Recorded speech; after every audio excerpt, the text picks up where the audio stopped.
Hi everyone, welcome to the visual guide for the Labyrinth of the Ancients Part 2. In this video, we'll look at the third wing and the last boss of Crystal Tower. If you're looking for Part 1 of this visual guide, click here. My name is Ms. Tech and I'll be your raid guide. So we've reached the third wing of Crystal Tower. Congratulations on getting this far. This first mini-boss encounter will require the Alliance to split up into its respective groups once more. Group A will handle the southwest Visago, Group B will grab the north, and Group C will grab the southeast as usual. One tank from each group will grab the main Visagos and tank him on the outer edge of the platform. Try to keep these away from each other. If you tank them too close, it'll cause the middle bomb to explode, wiping your raid. The other tank can focus on DPSing until the adds begin to spawn. Throughout the encounter, either balloons or napalm adds will spawn. These should be killed as soon as they appear, with the priority being on napalms. The napalms will ignore threat and slowly move towards the center bomb.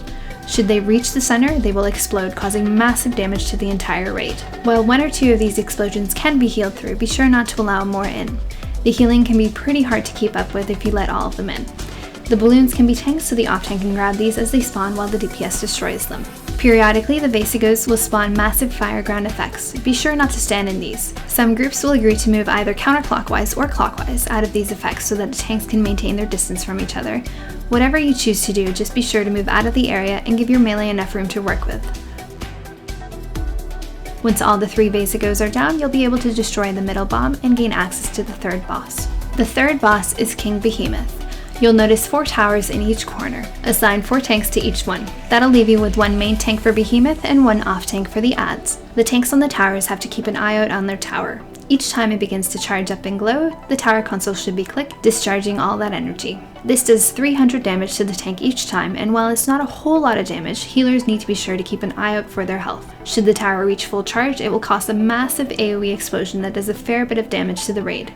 If this is allowed to go off enough, the damage will be too high to heal through, so tower tanks make sure you keep clicking as soon as you see your tower start to glow. Once the main tank pulls Behemoth, an electrical charge will pulse through the room. Healers, keeping the raid up through this incidental damage and keeping the 2 main tanks alive will be the bulk of your healing. Spot heal the tanks when necessary, but keep an eye out for how much AoE heals you'll need. The main tank needs to keep Behemoth facing away from the center of the room.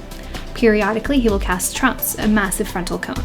Be sure to avoid this as necessary. Throughout each phase, players will be affected by a glowing icon above their heads. This signifies that a comment will land on where they're standing at the time. If you see one of these icons on your character, it's best to move outside of the center and stand anywhere along the outer edge of the inner circle. These comments are the only things that will save you from Behemoth's ultimate attack, so place them in an easy to reach place but enough away from Behemoth as necessary. With each phase, an Iron Giant will spawn.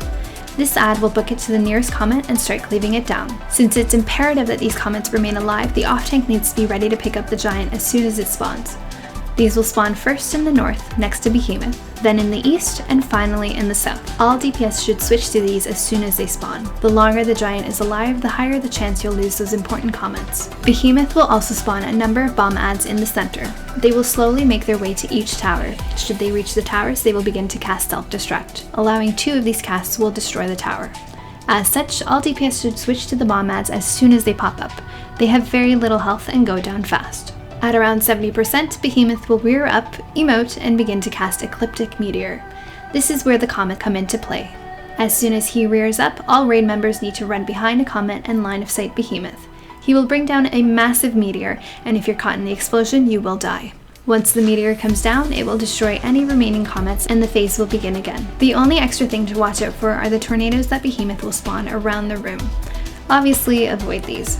This is a fairly repetitive fight, so once you get into the rhythm of killing the Titan ad, destroying the bombs, and hiding behind the comets when he roars, you'll see how ridiculously easy it can get. Once Behemoth is down, you'll gain access to the last boss, Acheron.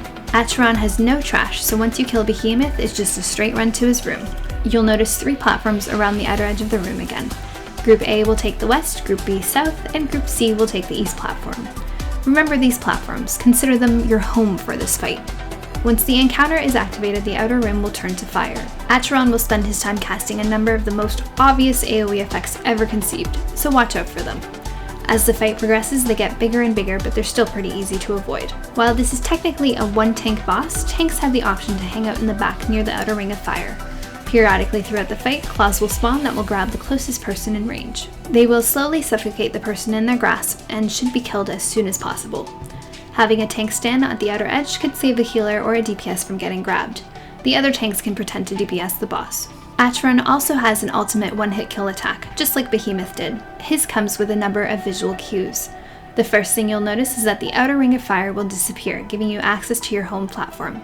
He will also run to the center, glow, raise his sword up in the air, and begin to cast Ancient Flare. This is your signal to GTFO and run back to your platform. Once enough people are on their respective platforms, a massive shield will go up, saving anyone on the outside from the incoming blast. If you find yourself caught inside when he finishes his cast, you will die. If you don't run to your platform fast enough or not enough people are on their platforms, the shield will never go up and you will all die. Honestly, as soon as the fire disappears, everyone but the main tank should be running to the edge. Acheron will cast a few more AoEs, so that main tank should wait in the center until he begins to cast. But once you see that cast bar, everyone should be on their way to the outer platforms. Once Acheron casts that massive blast, the inner platform will be too hot to stand on and will do damage over time to anyone standing inside the shield. That's alright though, because Iron Giants will be spawning on each platform. Have one of the tanks grab it and point it facing away from the group. They have hard-hitting cleaves that you don't want to get hit by if you're not a tank. Destroy your claw if it's up and return to Acheron once the shield is down. The next phase is similar to the first, the only difference being the increased difficulty of each AoE effect. Again, dodge the obvious telegraphs and destroy the claws as they come up. Once he starts to cast Ancient Flare again, run to the outside. Grab the Titan, destroy any extra claws, wait for the shield to fall, and get right back on Acheron. After the second blast, Acheron will no longer cast any more Ancient Flares, so all you have to do is dodge AoEs, destroy more claws, and kill him until he's dead. Congratulations on your new loot! If you have any questions about any of the boss fights, let me know. As always, thanks for watching. Till next time.